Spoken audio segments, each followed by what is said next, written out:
Hello friends, welcome back to our channel கதை கேப்போம் வாங்க. The second law, make it attractive.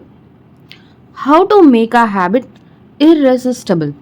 In the 1940s, a Dutch scientist named Nico Tinbergen performed a series of experiments that transformed our understanding of what motivates us.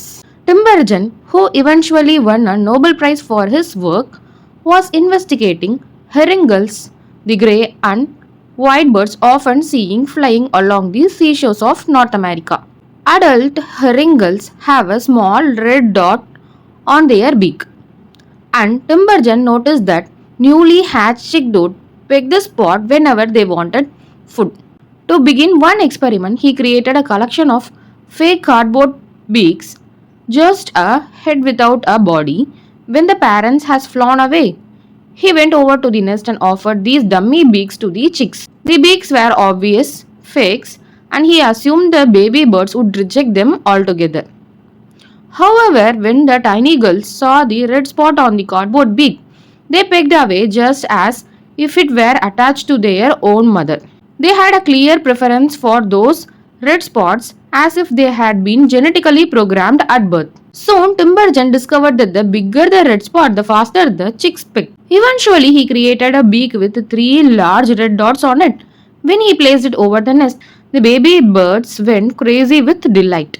They pecked at the little red patches as if it was the greatest beak they had ever seen. Timbergen was his colleagues discovered similar behavior in all other animals. For example, the grey lag goose is a ground nesting bird. Occasionally, as the mother moves around on the nest, one of the eggs will roll out and settle on the grass nearby. Whenever this happens, the goose will waddle over to the egg and use its beak and neck to pull it back into its nest. Timbergen discovered that the goose will pull any nearby round object such as a billiard ball or a light bulb back into the nest. The bigger the object, the greater their response. One goose eventually made a tremendous effort to roll a volleyball back and sit on top. Like the baby gulls automatically picked at red dots. The grey lag goose was following an instinctive rule. When I see a round object nearby, I must roll it back into the nest. The bigger the round object, the harder I should try to get it. It's like the brain of each animal is preloaded with certain rules for behavior. And when it comes across an exaggerated version of that, it lights up like a Christmas tree. Scientists refer to these exaggerated cues as a supernormal stimuli. A supernormal stimulus is a heightened version of reality, like a bug with 3 red dots or an egg the size of a volleyball, and it elicits a stronger response than usual. Humans are also prone to fall for exaggerated version of reality. Junk food, for example, drives our reward system into a frenzy. After spending hundreds of thousands of years hunting and foraging for food in the wild, the human brain has evolved to place a high value on salt, sugar, and fat. Such foods are often calorie dense and they were quite rare when our ancient ancestors were roaming the savannah. When you do not know where was next meal is coming from, eating as much as possible is an excellent strategy for survival. Today, however, we live in a calorie-rich environment. Food is abundant, but our brain continues to crave it like it is scarce. Placing a high value on salt, sugar, and fat is no longer advantageous to our health.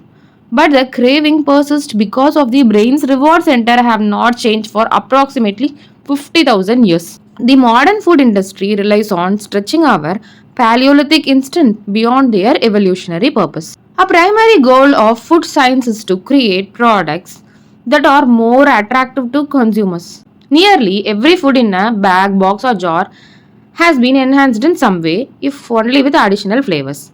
Companies spend millions of dollars to discover the most satisfying level of crunch in a potato chips or the perfect amount of fizz in a soda. Entire departments are dedicated to optimizing how a product feels in your mouth, a quality known as oral sensation. French fries, for example, are a potent combination, golden brown and crunchy on the outside, light and smooth on the inside. Other processed foods enhance dynamic contrast, which refers to it seems with a combination of sensation like crunchy and creamy. Imagine the gooiness of melted cheese on top of the crispy pizza crust, or the crunch of an Oreo cookie combined with its smooth center. With nature unprocessed food, you tend to experience the same sensation over and over. How that's 17th bite of kale taste. After a few minutes, your brain loses interest and you begin to feel full. But foods that are high in dynamic contrast keep the experience novel and interesting, encouraging you to eat more. Ultimately, such strategies enable food scientists to find the bliss point for each product, the precise combination of salt, sugar, and fat that excites your brain and keeps you coming back for more. The result, of course, is that you overeat because hyper palatable foods are more attractive to the human brain. As Stephen Guniet, a neuroscientist who specializes in eating behavior and obesity, says, you have gotten too good at pushing our own buttons. The modern food industry and the overeating habit it has spawned its just one example of the second law of behavior change. Make it attractive. The more attractive an opportunity is, the more likely it is to become habit forming. Look around. Society is filled with a highly engineered version of reality that are more attractive than the world our ancestors evolved in. Store features mannequins with exaggerated hips and dressed to sell clothes. Social media delivers more likes and praise in a few minutes than we could ever get in the office or at home. Online porn splices together stimulating scenes at a rate that would be impossible to replicate in real life. Advertisements are created with a combination of ideal lighting, professional makeup, and photoshopped edits.